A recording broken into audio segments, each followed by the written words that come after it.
Hello, everybody. Hi, everyone. Erev Tov. Welcome to another live webinar from the Society for the Protection of Nature in Israel. I'm Jay Shofet, coming to you from Tel Aviv. We have with us tonight Alon Rothschild, Espionage Director of Biodiversity Policy. He'll be with us in just a minute while we wait for people to join. Glad everybody's here this evening in Israel, or this morning on the west coast of the States, and this afternoon on the East Coast. Appreciate everybody for being here with us through webinars already on 3 years of them. Pretty much every couple of weeks we come to you live at this time with our own professionals and people from the environmental movement all over Israel. Special webinar tonight on Tu B'Shvat, as you all know.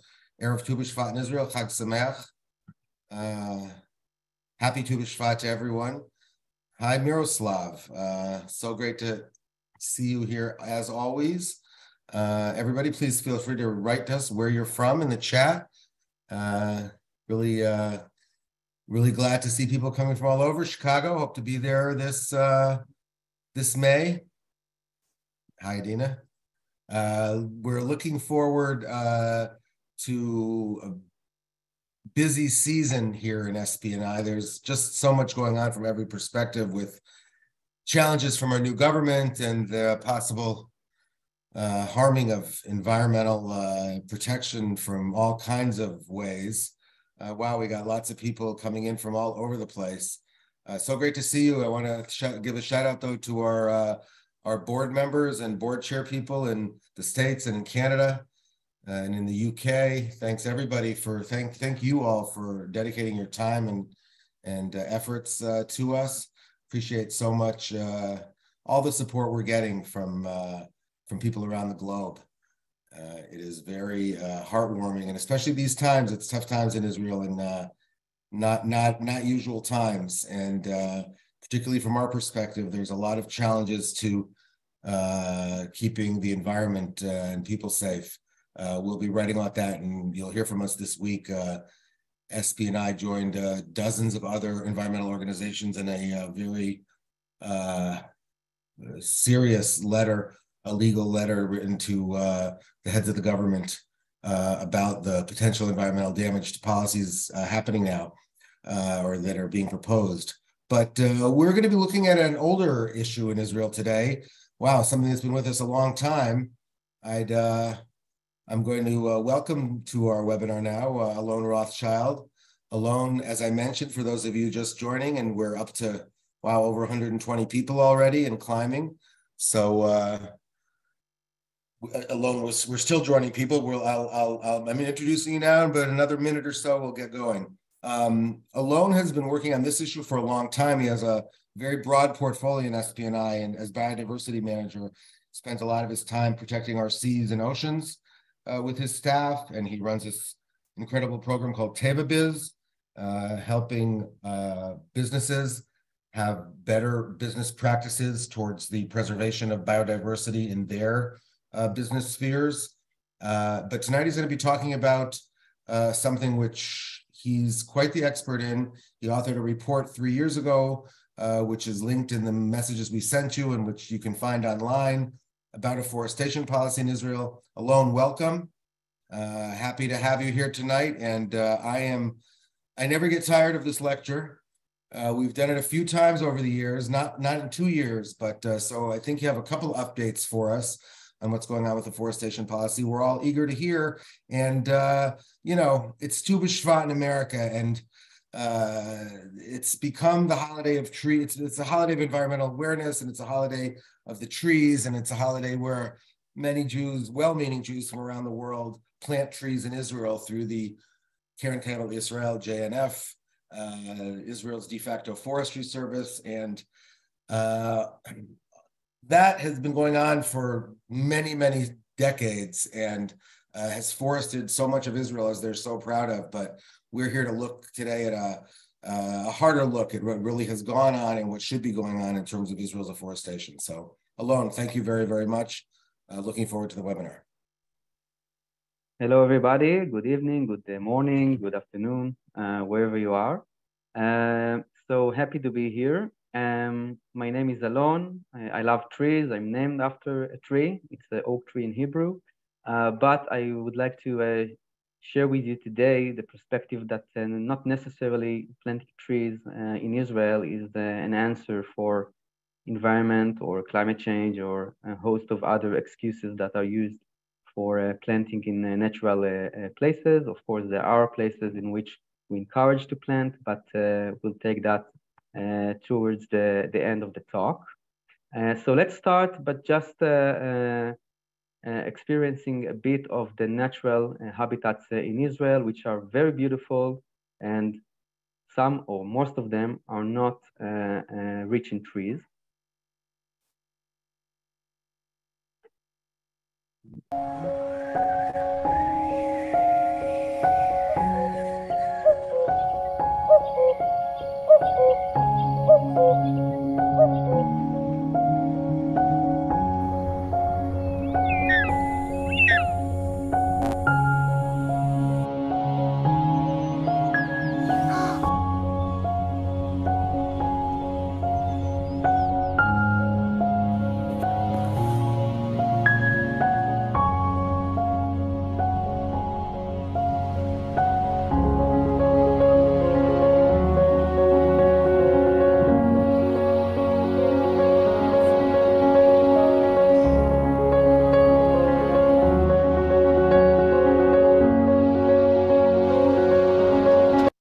So this was a very brief view of the beautiful biodiversity of grasslands and scrublands in Israel, with a few of the champions of this ecosystem.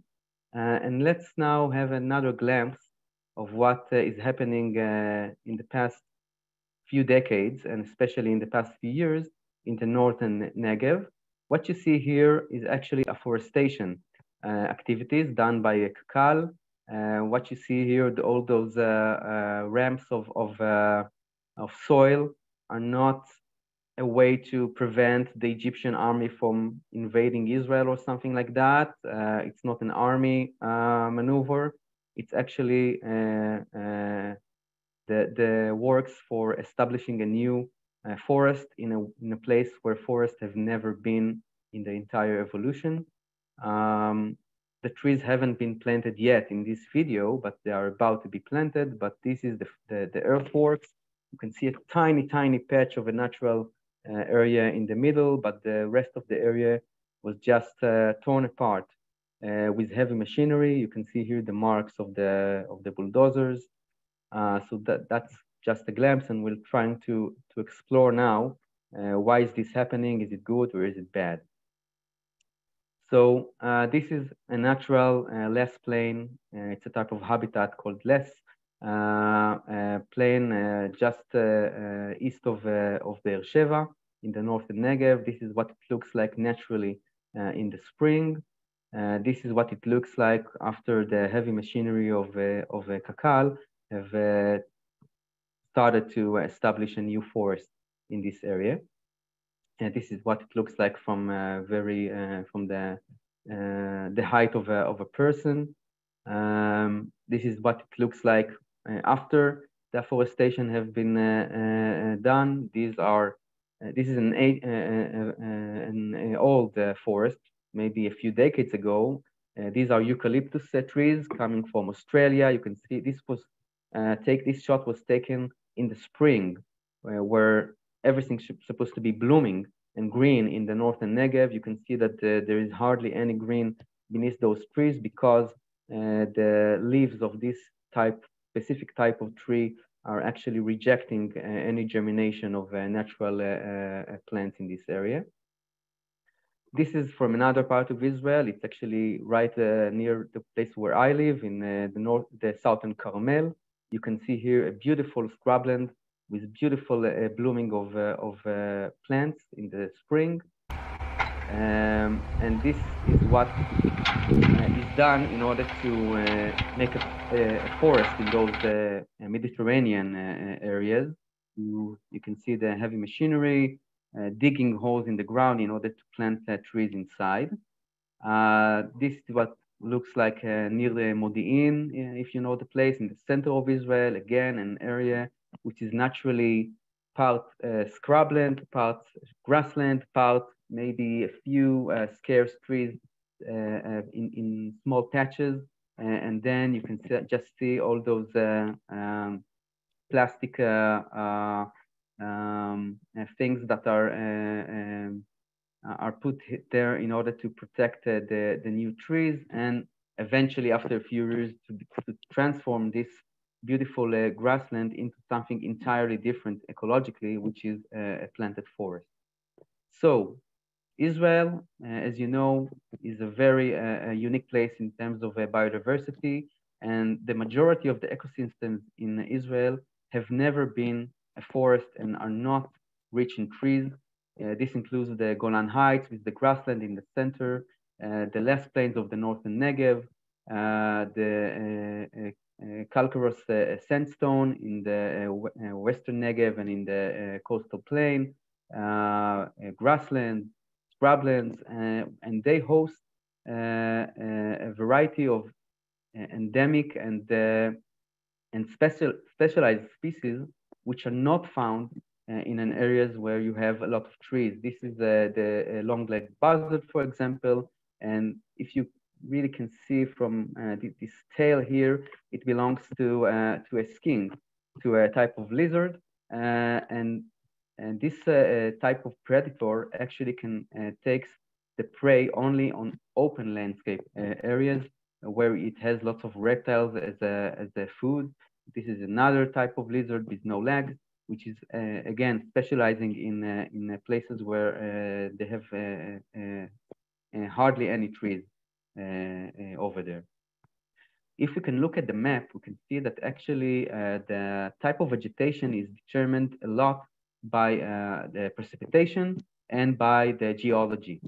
So you can see here in brown the 200 meters precipitation line. On south of that, it's actually a desert. So in the area of Ofakim, Kiryat Gat, the Bik'ah, the Rift Valley, all those areas are actually desert in terms of trees, so there's not supposed to be any trees there. But also in the Mediterranean area, when you have more precipitation, you have lots of areas where the geology determines that you will not have a natural forest. You can see here on yellow the coastal plain sand dunes, on which the drops of the rain are just sinking immediately into the ground. So there are hardly any water in the ground to sustain trees. You can see here on dark brown the Golan Heights basalt soil, in which again there are hardly any trees because of the unique geology, and another few geological features that do not sustain trees. And what is interesting is to look on three specific afforestation plans that we got on the past year. I am a member in the committee that is supposed to decide whether a certain area is going to be afforested or not afforested. I'm a member for the SPNI in a broad committee. And on the past year, on 2022, we got three plans for afforestation by Kakal.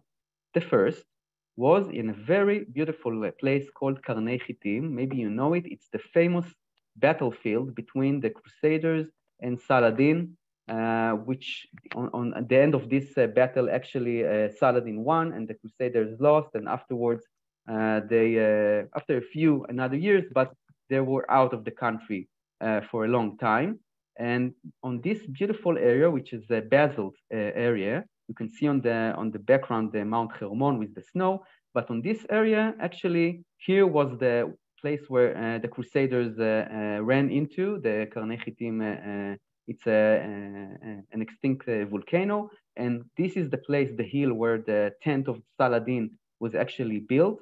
And the direction of the battle was from beneath up, and there was lots of arrows flying around.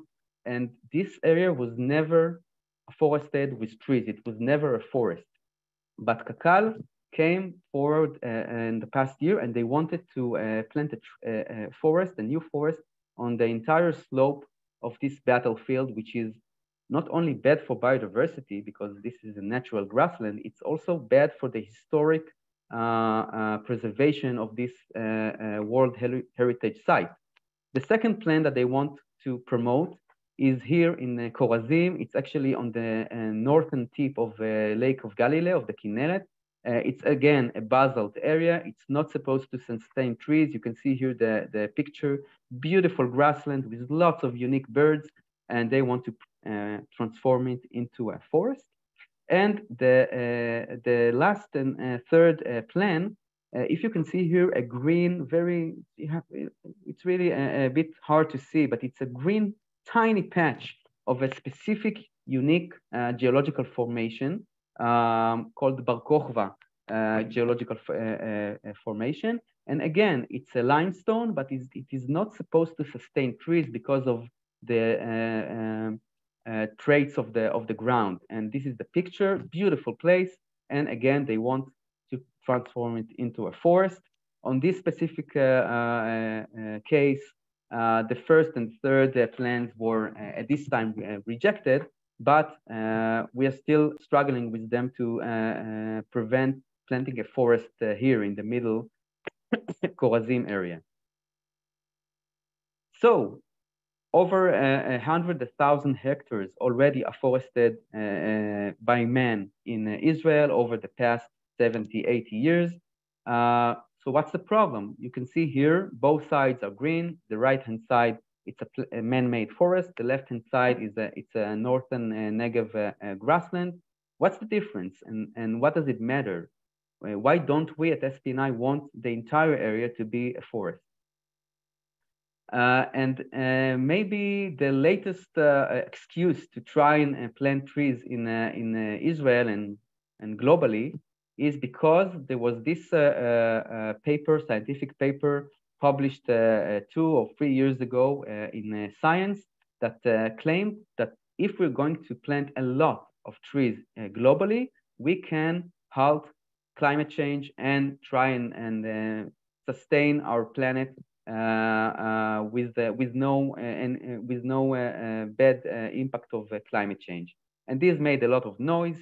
And the short version, the short answer to this issue is that it's not going to work. Just to show you a few examples of the problem with this plan, you can see here the global map of areas where they wanted to plant trees, or they thought trees can be planted. And let's see a few examples. This is an area that was marked as a putative place for afforestation. It's in Eastern Africa, in Kenya and Tanzania. Maybe you've been there or heard of it. This is the iconic Masai Mara and the Serengeti parks, a savanna, natural grassland, not supposed to be afforested, never have been a forest in the past 6 million years. And they thought it's a good idea to plant it with trees in order to mitigate climate change, of course, with harsh consequences for biodiversity in Eastern Africa. This is a scientific paper that was a reaction to this plan, the trouble with trees afforestation plans for Africa. And it elaborated the damage to unique biodiversity living in those savannas. Another plan in the UK, again, to plant trees in order to mitigate climate change. And this scientific paper, again, made the analysis and claimed that 30 to 50% of ecologically viable habitats in the UK are going to be lost if those plans are going to be fulfilled. And there are all kinds of other problems. For example, those people in Ethiopia have donated in order to plant trees and have paid for planting an invasive species coming from Australia called the Acacia saligna. It's again a problem also here in Israel as an invasive species.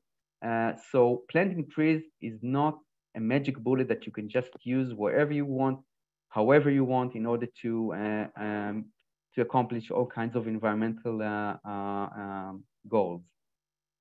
If we will look at the map of Israel, we're going to see that the putative map of where you can make an afforestation, again, is comprised of all kinds of interesting areas. This is the southern Golan Heights, a beautiful grassland. This is an area called the Samek stream, beautiful area, which is not supposed to be afforested. It has gazelles, it has raptors. It is not supposed to be a forest. This is another place that was marked as a potential a forest. These are the Nitzanim and Ashdod sand dunes, are not supposed to be a forest. They cannot be a forest because there's not enough water over there, but you have a lot of unique biodiversity that is going to be disappearing from the area if we will make it a forest.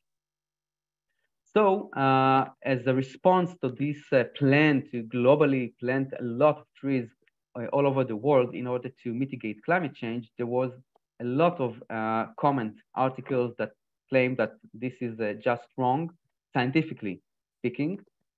These are a few of the leading authors, leading scientific researchers that claim that this plan to globally plant trees in order to mitigate climate change is wrong. And you can see here an article in the New York Times. Planting trees will not save the world, and I will describe briefly why not. Just to show you that just 3 or 4 months ago, there was another scientific paper published in Science by an Israeli group researchers that claimed that limited climate change mitigation potential through forestation of the vast dryland regions. They basically said, maybe you can plant trees in a few parts of the world, but if you were going to plant trees to mitigate climate change in dryland regions, this is not going to work. Why? Why climate change in Israel? Why afforestation is not the answer for climate change in Israel? First of all, it's not practical, and I will elaborate in a few slides in advance, but this is just the highlights. There's not enough area in Israel to plant trees. First of all, there's not enough water and nutrients. There is an overestimation, fivefold, of the potential carbon sequestration of man-made forests in Israel. There is actually a warming effect outside the tropic areas. If you plant plant a forest in a desert area or a dryland area, you actually warm the atmosphere. And of course, it is harmful for biodiversity. And maybe the worst thing, planting trees as the sole solution for climate change is just an illusion, and it gives policymakers the easy way out from painful solutions like cutting down emissions. So in Israel, the global models claim that there are 120,000 hectares that are potentially suitable for planting trees, which is 0.01% of global potential to mitigate climate change. But we took those global models and we checked them in Israel. Where are these areas? So you can see, first of all, that vast areas were marked in the Judean desert. No tree, no forest is going to sustain to live over there because it's an extreme desert. And second of all, if you look at the distribution of the areas that were potentially a forest, you can see that some of them, 17%, were actually built areas. 16% are agriculture, and you know, there's no logic to take a farmland and to take it to turn it into a forest where it actually feeds us. Some of the areas were already forest, some were a nature reserve. So you end up with 11% of the potential area, which maybe can be planted as a forest. But the majority of those area were between 200 and 300 millimeters of rainfall each year, which is actually semi-arid and cannot be a forest if you look at climate change projections. So you left with 4% of the potential area, which is actually what is left of the beautiful grasslands and scrublands of Israel, which we want to preserve for biodiversity. So you are left at the end of maybe, in Israel, maybe 0.0004% of the global potential to mitigate climate change if you plant all those empty areas with a forest, and of course, it's just no use. Second of all, in terms of the beautiful areas that they want to forest, this is the Hatzerim area in the northern Negev. It's a beautiful less plain with lots of biodiversity. This is the beautiful Eastern Galilee scrublands, which again are they sustain very sensitive biodiversity, and we just don't want to see a forest over there. This is the less plains, and again, the second main problem is that there's not enough. Sorry about that. The arid line is going to move north, so a lot of the areas which now you think that you can plant over there and you have enough rainfall are not going to be able to sustain a forest in, let's say, 10 or 20 years, because climate change is going to affect and the arid line is going to move north. This is the projections of the precipitation degrees, etc. I'm going to go over that. But on the contrary, where trees are actually dying, man-made trees, man-planted trees are actually dying in the cacao forest, the natural Mediterranean vegetation is actually more resilient to climate change. And this is an Israeli research that found that the Middle Eastern natural plant communities, like shrubs, can actually tolerate 9 straight years of drought because they have been evolving in this area, and they can actually, they're more resilient to droughts. So this is the vegetation that you want to see here, and not planted forests. Alon, excuse me 1 second. I just want to, there's a few questions. Just to explain to everybody that Kakal is the Karen Kamal Yisrael. It's translated as JNF, and it's usually written in English when it's talked about as KKL/JNF. And it is the de facto forestry service of Israel. It operates under a special charter with the government of Israel and has been since the pre-state era, since the very early 20th century or before, if I'm not mistaken.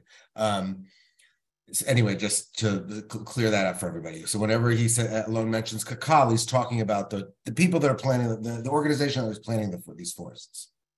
Yeah, thank you, Jay. Actually, the whole legal issue of Kakal is very complicated, so I didn't want to get into that in this short talk, but we can get into that if you want on at the end of the talk. Basically, there's a wrong notion that grasslands are actually empty areas in terms of carbon. For example, if you look at the left-hand side picture, it's from the Tavor area, beautiful area that, again, Kakal, JNF wanted to plant a forest over there. And they said, well, there's nothing there, and we want to plant trees in order to sequester carbon from the atmosphere and then put it in the ground. So grasslands can store a lot of carbon, but they do it below ground, not above ground like a tree, below ground on the roots. So grasslands have a lot of potential in terms of climate change mitigation. And this is actually a research paper from California, which, as you know better than me, has lots of problems with fires, and is actually quite similar to the situation in Israel in terms of weather and the conditions. And those researchers claim that grasslands in California may be more reliable carbon sinks than forests, because forests, unfortunately, tend to just burn every few years. And as you know, in Israel, we have a lot of forest fires as well. So if you put the carbon on the roots as a grassland, it may be a better storage for the carbon than a forest, and then it stays in the ground and not emitted to the atmosphere if you have a wildfire. Well, this is a very brief point, but basically, when somebody says, well, let's plant a forest in order to mitigate climate change, it cannot be a cloud forest or a rainforest like we know or heard of in the David Attenborough films of if you are fortunate enough to visit Costa Rica or Africa or other areas. Man cannot imitate the complex structure of a rainforest. And usually on most places there's not enough water and the conditions are not suitable for planting a rainforest, which can be thousands of years old. So usually it's a man-made plantation, and a man-made plantation cannot sequester carbon on the same rate and quantities like a natural rainforest. And this is from a scientific paper, but basically that's what it says, that that the carbon sequestration rate in man-made forests is slower 40-fold in contrary to tropical natural forests. And of course, a managed plantation or a planted forest releases a lot of carbon through thinning out actions. The CACAL, JNF, they come to the forest, to the man-made forest every 20, 30 years, and they cut down a lot of the trees because they are too dense. So they want to give the mature trees more space, so they cut down a lot of the trees, which is fine in terms of biodiversity, but the carbon is getting out of the forest again. And maybe the most complex point, but it's very important, so just bear with me for a second. I'm sure that you are familiar with the experience of walking in a very hot desert area with a black t-shirt. And I'm sure you remember the sense of heat that you have when the rays of sun hit the black t-shirt, and then the light is actually, the sunlight is actually transformed into heat radiation. That's exactly what happens if you take a natural desert area like this area in the northern Negev in Israel, and you plant a dark green patch of a forest in this area. So what happens is that the natural environment, which is very light colored, takes the majority of the sunlight and transforms it back to the atmosphere as a sunlight radiation, which is not heat. But when the sun rays hit the dark patch of the forest, the majority transforms into heat radiation. So what you have is actually heating the climate and not cooling it. But on the other hand, you would say rightfully that the trees actually sequester also carbon dioxide, and that's a good for the environment, for the climate. So what's the balance? And it turns out that it has been calculated, and in the Yatir planted forest, it will achieve at least 80 years after planting the forest in order to achieve a net cooling effect on the climate. And this is not all the things that I show you here in this talk are not my data. It's not my research. It's all been published by other people in scientific papers. So if you plant now a new forest in the northern Negev, you may expect maybe in 80 years' time, towards the end of the century, to maybe have a net cooling effect on the climate, probably more than 80 years. Recent calculations even indicate a century. And like I said, the worst impact is actually on public opinion and on policymakers. This, what you see here, maybe you remember or saw it in the news.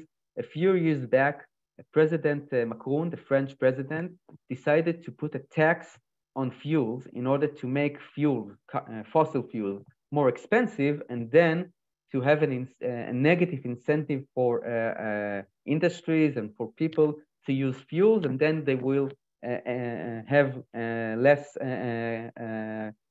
fossil fuel emissions. And this was very unpopular move, and this has led to a very broad protest in France, and of course the tax has been canceled. But if you come to a typical politician and you said, look, you can do the right thing, but the hard thing, and put taxes on fossil fuels and make the industry hard life and try to persuade people not to fly as much or not to drive in, let's say, invest in public transportation versus private cars. It's all very complicated political moves. And on the other hand, you could just plant a forest and everything's going to be fine. Who is against the forest? Everybody loves forest, right? So what happens now is that policymakers get the easy way out, which is not going to help us in saving the planet, because the uh, real actions that we have to take are very politically complicated and not popular. But these are the only things that can happen that can enable us to save the planet and the climate. And these are to reduce drastically fossil fuel emissions and to move to renewable energies. And maybe the last point, if you have a few last minutes of patience, is to a little bit elaborate why planting forests in natural areas is so damaging to biodiversity. Again, what you see here in this beautiful picture is a natural grassland in the Tavor area in the Galilee of Israel, where a forest has been planned. And we have been able to reduce the damage, but not to eliminate it entirely. So as you know, Israel is a biodiversity hotspot. You can see here alongside with Madagascar and Amazonas and New Zealand, other areas, California. And like I said, a lot of the ecosystems in Israel are not naturally forests. We've been through that. And basically, what's happening when you plant a forest is maybe you add a few species which are typical to forests, but you lose the specialist species that has been evolving to adapt themselves to an area which is not rich in trees. So this is a summary of impacts, ecological impacts of planting trees in natural habitats in Israel. But basically, what you have is a large array of negative impacts, displacement of shrubland specialist birds, like this beautiful pipit, which is nesting on the ground. And if you put a tree above it and you have a falcon or a raven standing on those trees, it just preys on the eggs of this bird, which is nesting on the ground. You have displacement of birds of prey, which have been evolving to specialize in hunting on open areas and not in forests. You have extinction of specific reptiles, like this beautiful endemic species of a lizard called the Be'er Sheva fringe-fingered lizard, which is endemic to the northern Negev and is just being disappearing from every spot that a forest has been planted over there. You have exclusion of open area mammals. You have changes in ant, spider, and scorpion communities, and decrease in herbaceous species richness. It is all been documented on scientific research.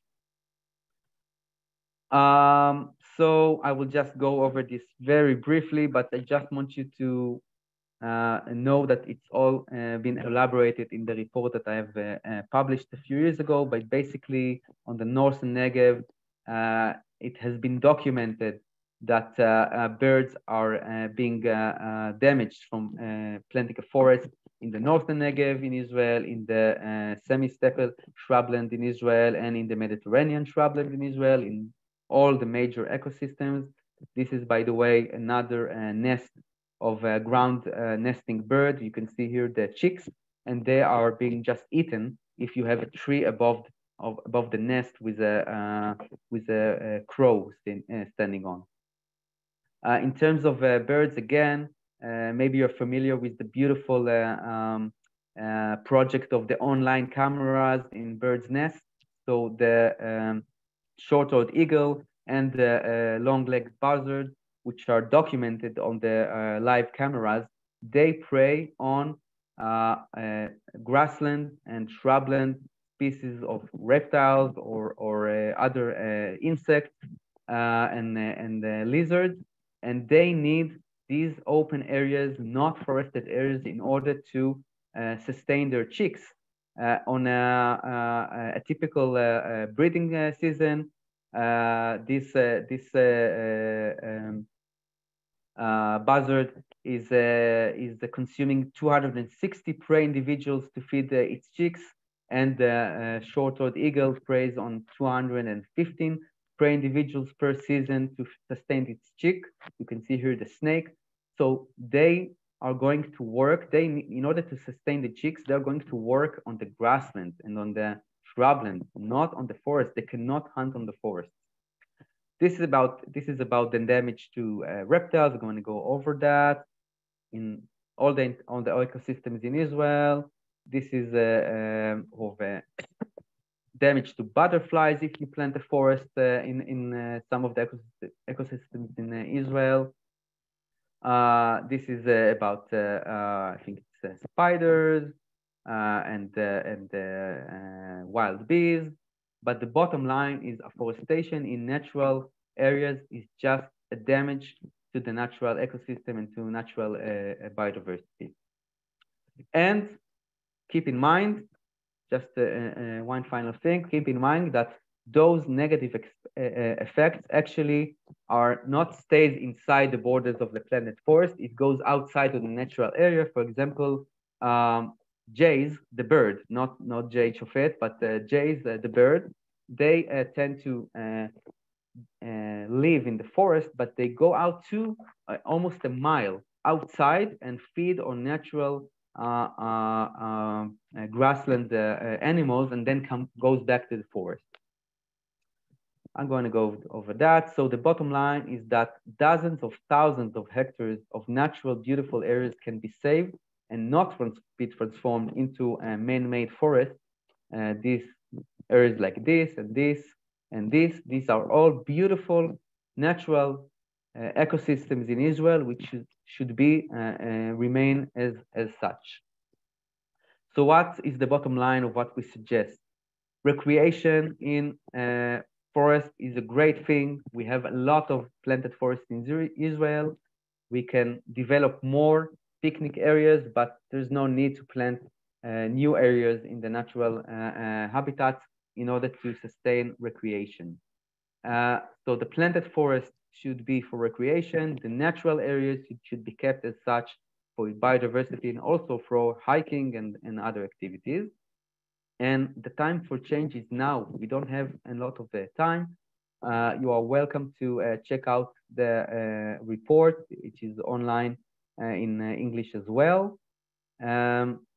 And again, our recommendations are to protect existing forests in Israel, to restore natural forests in the tropics, not in Israel, in the tropics and subtropics, because over there it can be made to be accustomed to mitigate climate change, not in semi-arid areas like Israel. Of course, prevent wildfires because they create a lot of carbon emissions. And the hardest thing, reduce emissions, fly less, drive less, buy less, and stop novel and new fossil fuel development globally and also in Israel. And of course, protect natural ecosystems by transforming them into nature reserve. That's it. Just to show you, there's a lot to be done in order to sustain natural areas. This is in the northern Negev, beautiful area inside Hatzerim Air Base. And we have a beautiful project over there with the local pilot academy that they are observing the natural birds over there, and then they clean garbage from the natural areas in the base, and they help. These are all cadets of pilot cadets, and they help us maintain natural environment with no planting of trees where they don't belong. So I hope I didn't tire you too much with lots of details, and I'll be happy to take some questions. Yes. Hi, Alone. So lots of questions from the people. And I'll frame a few of them. Please give everybody a little historical background on how it is that JNF Cacao, both how is it that they plant forests, what made them decide to plant forests, and how do they still do it legally today? And somebody else asked, have we had any effect on them? Has SB&I had any effect on them? How much do they realize what they're doing has been wrong? Wow, this is for another hour, but very briefly, I'm as you happy to know, do that for another hour, by the way. Let's do that sometime.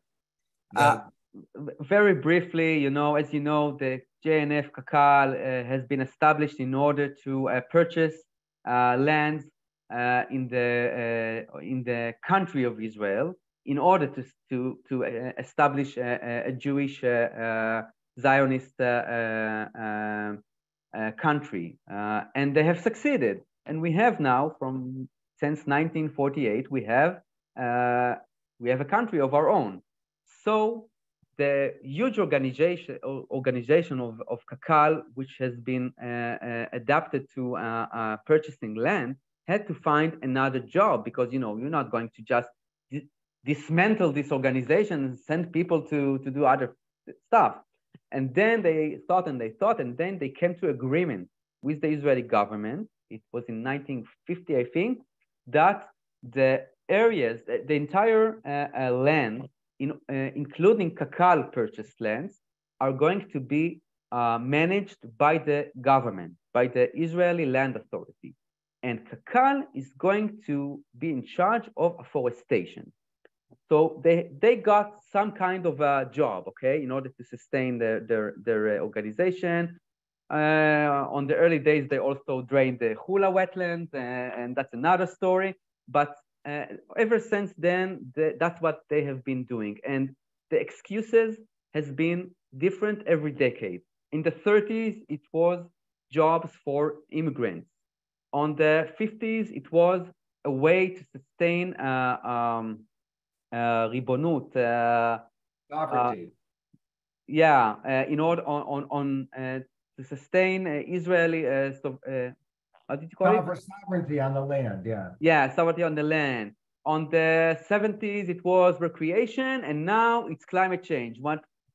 It's always the same. It's planting trees. It's true. They used to plant more pines. Now they plant more broadleaf, but it doesn't change the major problem. A second about what you asked for.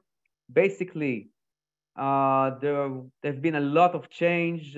In 20 years ago, there was an appeal to the High Court, not by us, and it made them file a very specific planting request, and these are judged by the planning committees, and I'm a member of one of those committees, so it's better now. But 2 decades ago, they have found a new platform that they are planting trees with no plans, no public oversight over that, in order to maintain government lands from Bedouins, basically. We have filed, to make a very long story short, on 2015, we have filed a petition to the High Court and said that this is not legal. What the outcome was that there was another committee established on which we are not members, but there is the Ministry of Environment and the Nature and Parks Authority. So the damage on those planting routes is much better. I mean, it's much less. The oversight is much better, but still not perfect. Basically, that's the story in 60 seconds. It's quite complicated. I'm sorry. It really is, and I really wish we maybe we really should talk about it more because it's really a crucial issue that touches on a lot of Israel's environmental issues within cacao. I would just add to that, by the way, in terms of the original, why were they planting trees? Micha Berdichevsky, an early Zionist around the turn of the century, had a famous quote which said, "Adam eno af tavnit nof valadato." A man is none but the patterns of the landscapes of his youth. And when the European settlers, came to Israel in the early Zionist years, they wanted pine forests. And that is why we have pine forest today. Yes, it's right. And I'll point this out. JNF, so again, it's another very complicated part is that because of all kinds of reasons, JNF around the world, most JNFs around the world, Jewish National Funds locally, disconnected from cacao in many legal ways. And JNF in the United States, as somebody just pointed out, and I will be the first to say, they do so many things positive in Israel other than the forests. And I would say that they are fairly disingenuous about their forestry policies. And they claim that it seems like only a few percentage of the money they raise in the States actually goes to cacao. But cacao doesn't have to worry because cacao is actually, and we should mention this alone, it's essentially a real estate development corporation that owns 13% of the land of Israel, and it leases that land for development, not for trees. I mean, it's a small part of its land it plants trees, but it leases its land to cities and municipalities and businesses, and it has incomes of billions of shekels a year. So raising money for cacao to plant trees is one of the more absurd things that actually happens in this world that we live in. But JNF does a lot of other great stuff, yes. And also, cacao says, if I've been reading their fine print, they raise money in English now. In their fine print about the Jerusalem forest fires last summer, they say that, they say, help us sustain the Jerusalem forest. And then when you fine print, it reads, our professionals will let the land regenerate naturally. In other words, they even realize they're not even going to replant that. They're going to let it regenerate, and they don't even admit that they're not planting trees anymore in some ways. Jay, I just want to stress that, this is not about fighting over resources or donations. And, like people have noted, Kakal are doing great things. They have an amazing network of outdoor bike trails in the forest, and they're doing a lot of nice stuff.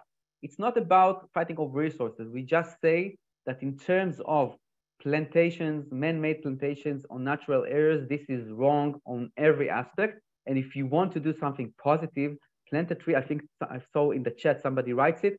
Plant a tree in your neighborhood. Plant a tree in the city. It has a micro cooling effect. It provides shade. It's great, not on natural areas.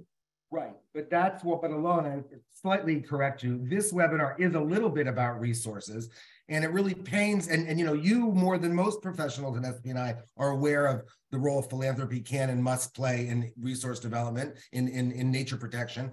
And so it just pains us, environmentalists in the field, to see so much money going to kind of knee-jerk tree planting in Israel when we are offering now people on our donation links to plant mindfully, the way you talk about. We in SPNI, we encourage tree planting in the cities right now for shade. We don't actually do it, but in our birding habitats and in our wetlands that we're rewilding. We didn't talk about wetland habitats so much in Israel on this webinar, but we're rewilding wetland habitats, and we'll be planting a few trees and shrubs, natural vegetation. It has a function in these ecosystems, but not afforestation.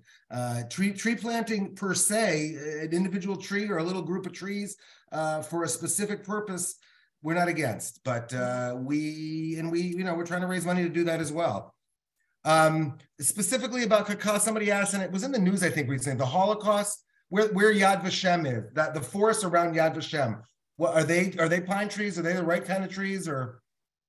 It's pine trees, but I'm not sure on what year it has been planted, but probably a few decades ago. So we're not saying anything about current plantations. It's fine, especially around the city. It has its functions, socially. That's fine. Don't touch those trees. Don't burn them. Don't cut them down. Nothing like that. We're just saying that now there's so many challenges in order to sustainability in a whole and sustaining natural habitats in Israel.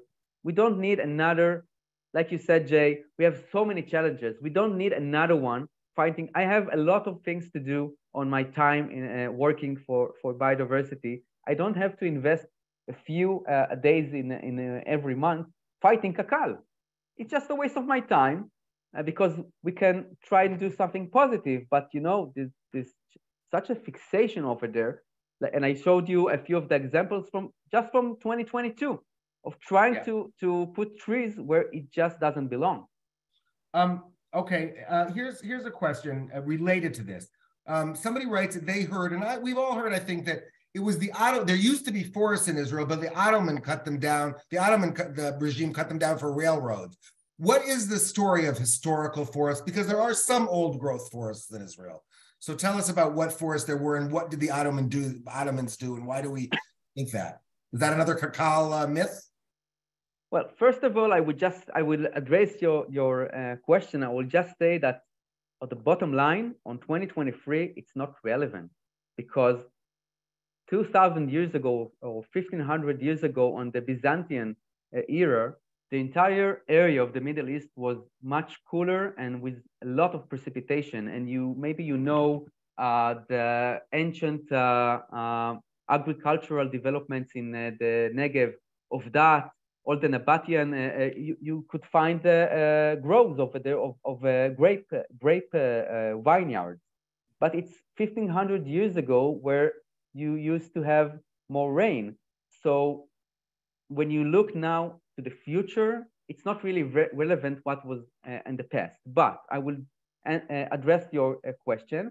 So on a few areas in Israel, like the Sharon, the coastal plain of the Sharon, there was a natural forest of oak trees, of Alon Tavor. And a lot of those were cut down by the Ottoman, not just for the railroad, just for firewood and etc., but on the northern Negev, on the Golan Heights, on eastern Galilee, where you have the basalt area, if you know the mountain of Tzfat, Mount Canaan, those are geological features which cannot sustain and never could sustain a forest. And there were pine trees in Israel, but on very few places. You had some near the Jerusalem in the Masrek Reserve. You have a few on the Carmel area, but you never had pine forest like in Finland or in Poland, like the father of afforestation in Israel, Yosef Vitz. He immigrated from Poland. And he wanted to see these same views. He was a visionary. He had, he has done amazing things, but wrong. So are the old growth forests that do exist, are they in reserves now? Are we working to protect them? Are they important habitats that we're protecting? Yeah, they are. It's not really a forest. It's actually more of it's called maki. It's like a dense, low height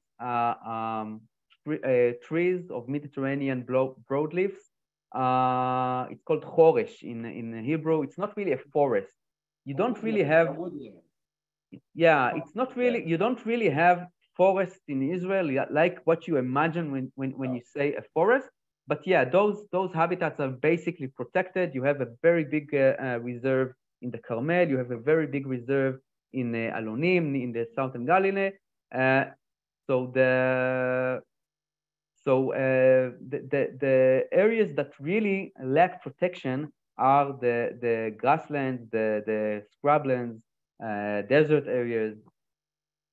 Great, thank you. One last question here, which I'm curious about as well, because it's been getting some press recently. The green belt across the Sahel, to surround the Sahara Desert with a green belt. Is that something that is that harmful like everything else you're talking about, or is that a good idea? Well, I'm not really deep into the data over there, but basically, the basic problems of afforestation as a mean to mitigate climate change are the same. It's not like you have, if you've seen the movie or read the book, by